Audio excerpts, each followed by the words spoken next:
So we are to have a conversation on 76 billion Kenya shillings, which is easily the equitable share of 12 or 13 counties combined. The governor has chosen not to appear. And I think that even that letter that is referred to, we will have a lot of difficulties accepting it because of the time within which it came. And so I agree with Senator Methu that that letter, its timing, can then not be used to move the committee. It cannot move the committee to any position. So the facts are, the governor is not here. The governor has not corresponded with the Auditor General. The governor has not corresponded with the Senate. The governor has not corresponded with the Senate. So what do we do to get answers to this 76 billion? Members? The governors as per the mandate. It is very sad that the committee is supposed not to oversight the expenditure of the revenue of the national share and all these things is being disregarded and taken just so casual and lightly. So, Chair, let us pronounce ourselves strongly and make sure that the world knows, the whole country knows that this is the committee of the Senate that is supposed to make sure that money that is being devoted to our counties is prudently put into use. Thank you, Senator Gatai. We have the advantage in this committee that we've got several chairs and several members of leadership of the House. So I'm sure we'll be able to give a very strong message. Appointment once again with my governor. Chair, I think this is an exceptional case. Nairobi is an exceptional case. Unlike what the Senator for Kisii has said, other governors find time to appear before the public. I think 2 weeks ago, they summoned him. He is supposed to appear before that committee tomorrow. And I am going to again face a specter where he's not appearing. At the Housing Committee, where we are both members, Chair, regarding the urban upgrading program, we have the largest housing program in the country. Nairobi has the largest housing program where we are redeveloping 13 estates. He failed to appear 6 times until the chair of the committee had to fine him 500,000 shillings. He is the reason on the motivation why Senator Ososi brought the motion before the House to enhance that fine, because 500,000 to Governor Sakaja is nothing, and to most of his governors is nothing. That is why there was a motion before the House to even give committees of this House and the House itself powers to arrest these people. I was with my governor on Saturday at the consecration of the 2 auxiliary bishops for Nairobi. He didn't indicate to me anywhere that he was going to travel. I was seated right next to him. So for us to receive this sort of contempt, and at the Energy Committee, he had the audacity one time to write at 8 a.m. when the meeting is supposed to start at 9, saying that he was going for a burial in Nyeri. That same burial that we all attended, but we had to prioritize parliamentary business. We finished and we went to Nyeri. Mr. Chairman, this is an exceptional case, and I really would strongly agree with the suggestion that has been made that this is not a matter to be discussed in this committee anymore. Governor Sakaja has to be brought before the whole House to be discussed, because you will see this frustration run across all the other committees. Even at the Committee of Health, he cancelled a meeting of the Committee of Health one time, and he told us he was at State House. And this is a former senator. So this is a governor who needs to be brought to account. If you look at the matters we are discussing, Honorable Chair, 2020, 2021, we have adverse report, adverse opinions from the Auditor General. 2021, 2022 is adverse. 2022, 2023, which was just submitted to the Senate last month, is also an adverse opinion. When will we ever have to have a conversation about the issues facing Nairobi? And he likes to claim that things are working in Nairobi. But if you ask anyone, just to name one thing that is working in Nairobi, nobody can tell you. If you look at the schedule of the projects that are stalled in Nairobi, Mr. Chairman, it is crazy. And yet we receive the highest amount of money at this particular point in time. Nairobi ranks #1 on all the negative lists, if it is the highest pending bills in the counties. Out of the 160 billion shillings pending for all the 47 counties, Nairobi has 107 billion pending. We have stalled projects from hospitals to markets to roads, but we can't have a conversation with your governor. Chairman, even if the people of Nairobi say that I am a bad person, that I am just hounding the governor, this is the moment when we have to do oversight. We have to have this conversation with him here. So if I can't have a conversation with him here on behalf of the people of Nairobi, when I follow him to funerals and those places he likes to party, can I be blamed, really? Can the committee be blamed? And this is a terrible situation that we're facing. If you look at the amounts of money, Nairobi is now doing budgets of over 40 billion. We don't pay suppliers. People are being auctioned. Garbage in places like Inako, in Umoja, have piled up. They are reaching the power lines. You go to places like Kawangware, garbage has blocked sections of the road. And you can't come to have a conversation with us so that we help you to sort out this mess. If I was Pontius Pilate chairman, I want to hand over my governor to you for hanging because I am unable to do anything else. I mean, what am I supposed to do as a senator?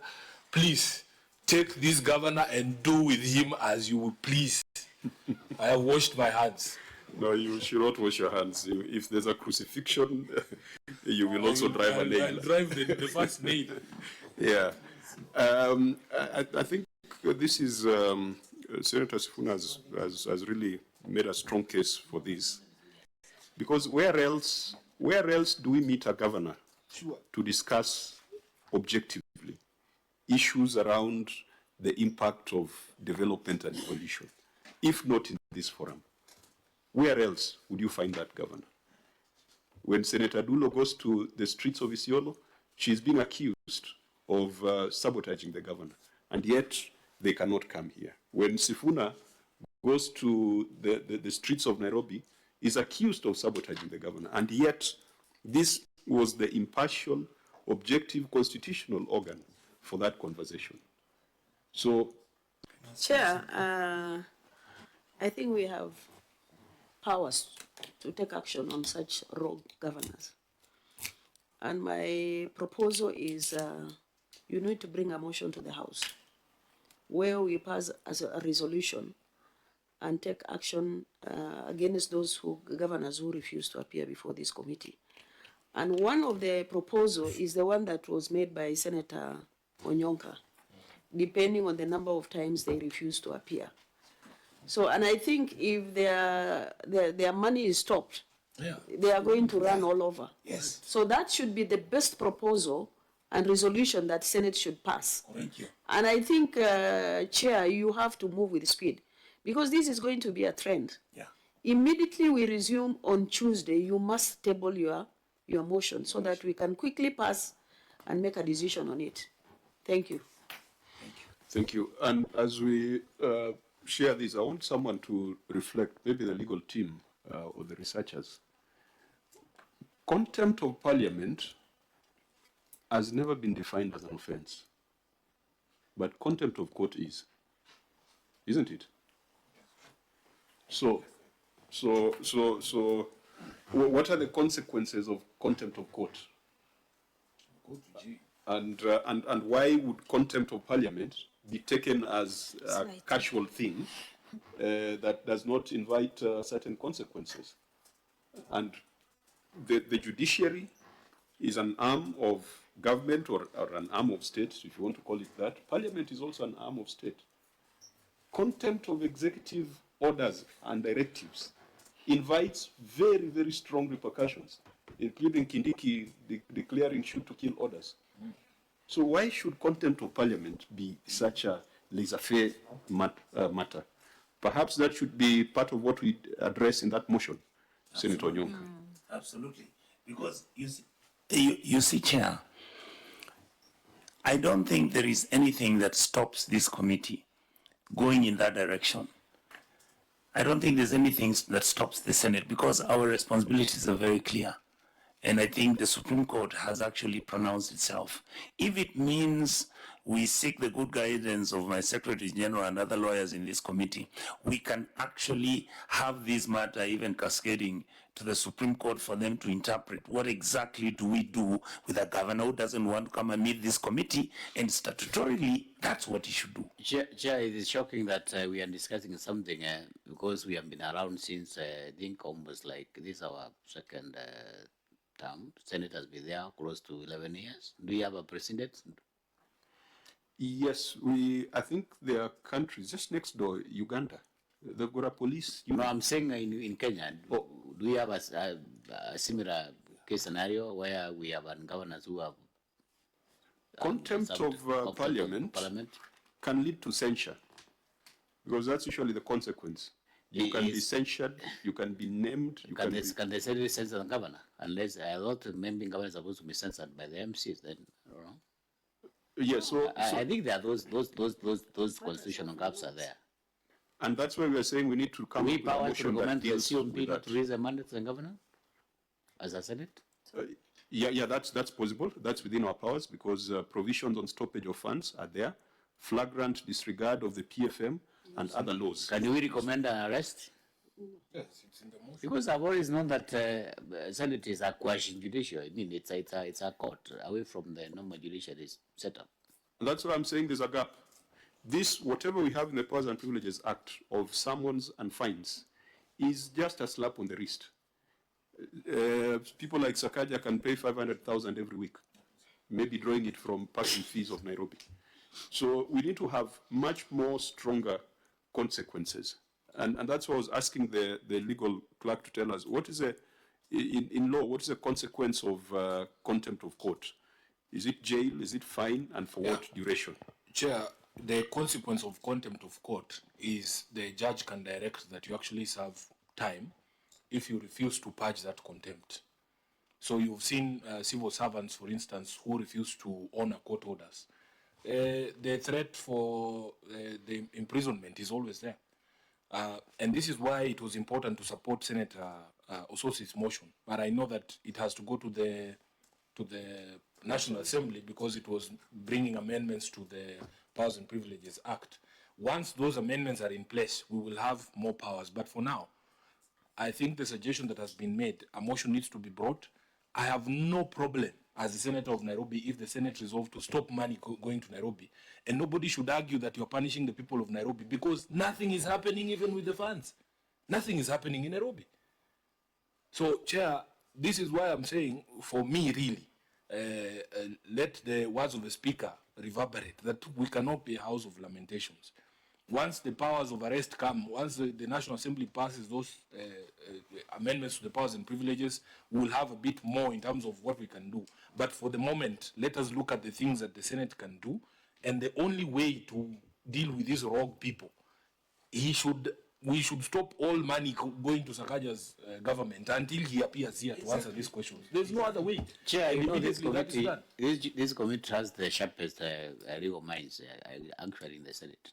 This committee is composed of very brilliant legislators. I don't know why we are falling short of getting to the answer as to what we are supposed to do with these rogue governors, because, you know, we have been, some of us have been around for quite some time, and I think you must have witnessed some of these things before. So I don't think whether we are supposed to be struggling to get answers to what we are supposed to do. We are supposed to put our minds together and consult maybe other precedents across the board.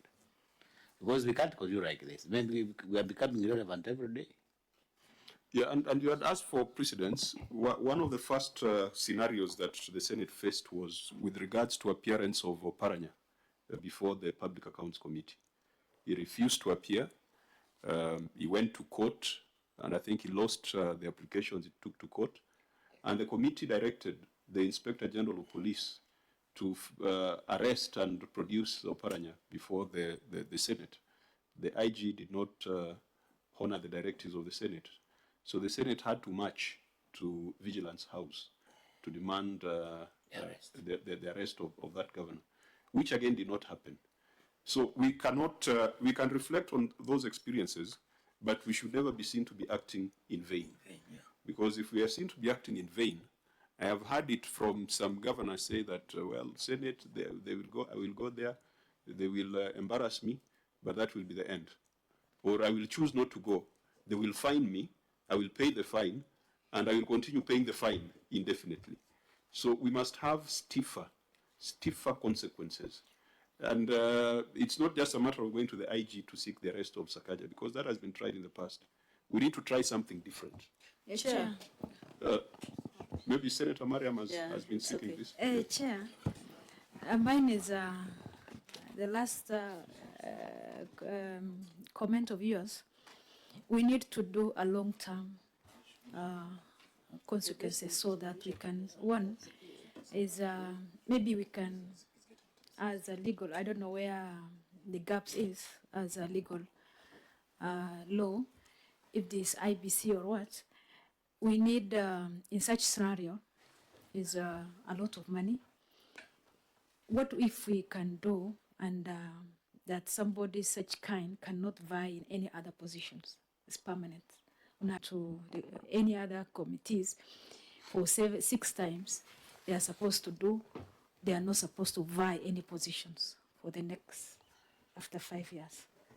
Maybe we can do also a foot like that so that they can see, these guys are serious, so that next time I cannot come back because I have my visa. It has been in such scenario, so that at least we have a teeth to bite. Yeah, declaring persons unfit to hold public office. Yeah. Chair. Senator Du? I think the powers of someone at the tail end lies with a different institution, which has been frustrated several times. My position is, since we have powers of making resolutions or passing resolutions within the House, we should actually do that, because the resolution of Parliament stands.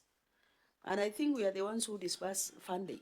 If somebody does not want to come and account for budget that they have been allocated, the best solution is to stop money going there so that they are held accountable. So I think powers of someone aside, we should actually move a motion in the House to hold these people accountable. We cannot allow that to happen. You've seen even ENCC has been withdrawn from this committee, and nobody is giving an explanation. So that clearly shows how the committee of this House is actually being frustrated, and we should not just sit and watch. I thank you. Thank you. Senator Mithu? Honorable Chair, even as we look at the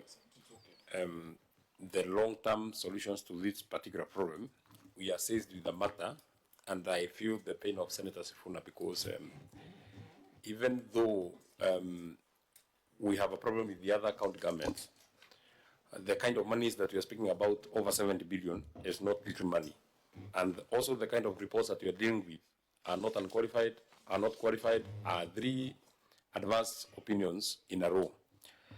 And Honorable Chair, in putting our foot down, I'm very persuaded to follow the route of Senator Fatuma Dulo, an experienced legislator, in the sense that if we issue summons, which we will ultimately, because I mean that is what has been provided for in our standing orders, and the governor also fails to appear, and we find that governor, as you have correctly put it, that governor will pay the 500,000 and can pay the 500,000 continuously every week for so long as we want the 500,000. But a more permanent solution, if we are able to stop the flow of money from the Office of the Control of Budget, who I don't know why the Senator for Isiolo did not notice that it is not only the EACC who are absent, but also the Control of Budget. If I am not wrong, today is not present. Just allow me to finish, then you come in. So, Honorable Chair, if you're able to stop money from flowing, because if you cannot be able to account for what you have received, then we should stop what you are receiving, and I'm sure that will be an easier route for governors to become more accountable. So I support that proposal by Senator Dulo, that bring that motion. Let's have a resolution let's use them available tools of trade, because you've tried out the Inspector General of Police and you are frustrated. We have issued summons. Senator Sifuna has said that for the Energy Committee, they have invited the governor for 6 times, and he has not appeared.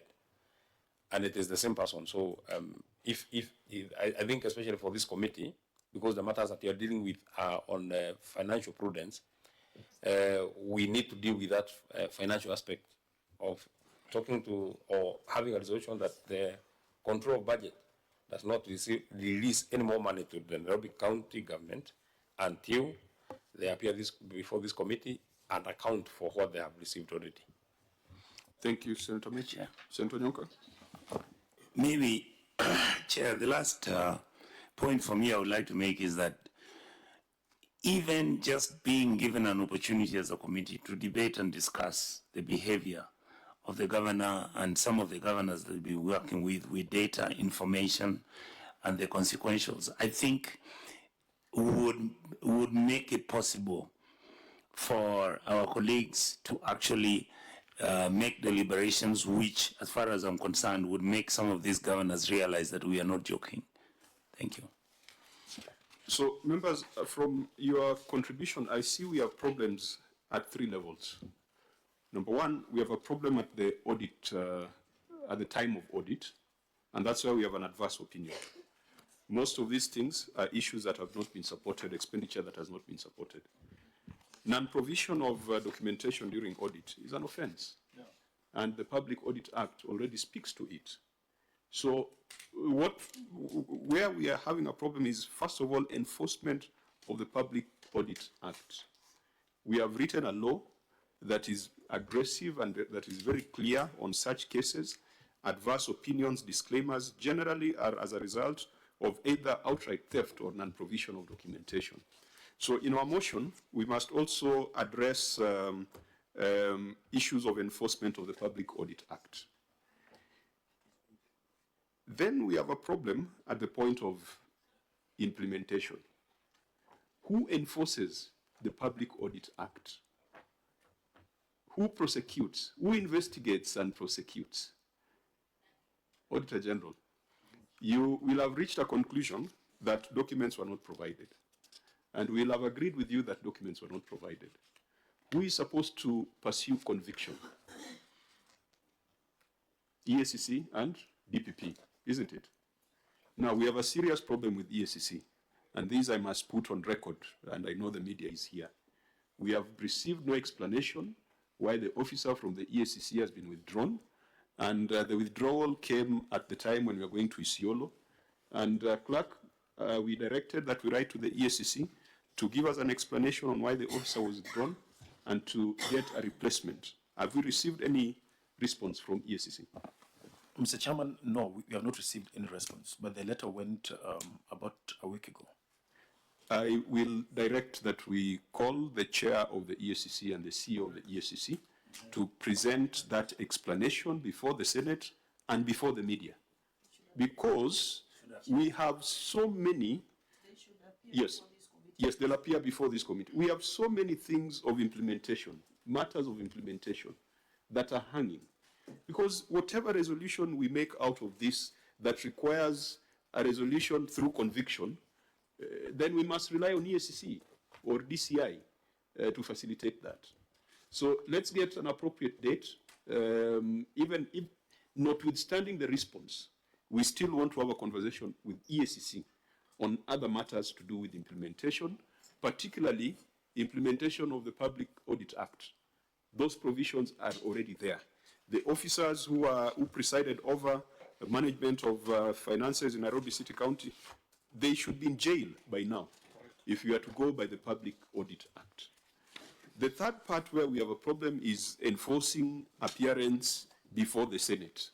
And I think we have said it very clearly, that we must elevate contempt of Parliament to the same level as contempt of court, yes, and as contempt of executive orders. You have heard ministers saying that we shall shoot to kill. When they say we shall shoot to kill, they are basically saying if you disregard instructions from the executive, then we've got a recourse. What about Parliament, which is represents the people? We cannot be seen to be desperate and people who just lament. So I agree that we must craft a motion that will cover those perspectives. On the issue of being declared unfit to hold public office, I think we have said that particularly for those who have professional responsibility. These adverse reports were presided over by some accountants. Why should they be in office? Even the one for the 2022-2023. Yes. Why should those accountants be in office? Why would an accountant get an adverse opinion in Mombasa, then comes to Nairobi, fetches an adverse opinion? In fact, some of them, we know their histories. They started getting adverse opinions in Isiolo, then they were promoted to Mombasa, then now they've been promoted to Nairobi. And the reports of the Auditor General always bear the same conclusion. Those people should not be trusted, should not be within an inch of public resources. And I think we can also carry in that motion, that resolution, that those professionals should be declared unfit to hold public office and should be disciplined by their respective bodies. Now, before we just close this and give directions, did you get, okay, sir, did you, on the question of contempt of court, I know Senator Sifuna has addressed it, but why do you think we don't have legislative provisions to elevate contempt of parliament to the same level as contempt of court? Remember, we perform a quasi-judicial function. So the tools that are available to the judiciary should also be available to us within fair administrative action. Yes, thank you, Chair. Indeed, within the Parliamentary Powers and Privileges Act, there is a provision for offences where section, just give me a minute, Chair, where a person can be jailed, and I think it's section 24, Chair. So the issue with that is when it comes to enforcement, the article that establishes the Office of the Inspector General does not allow the Inspector General to be given directions on any person. So that is the gap that we face when it comes to enforcement of orders with regards to the committee. Just read the section as it is. Just a minute, Chair.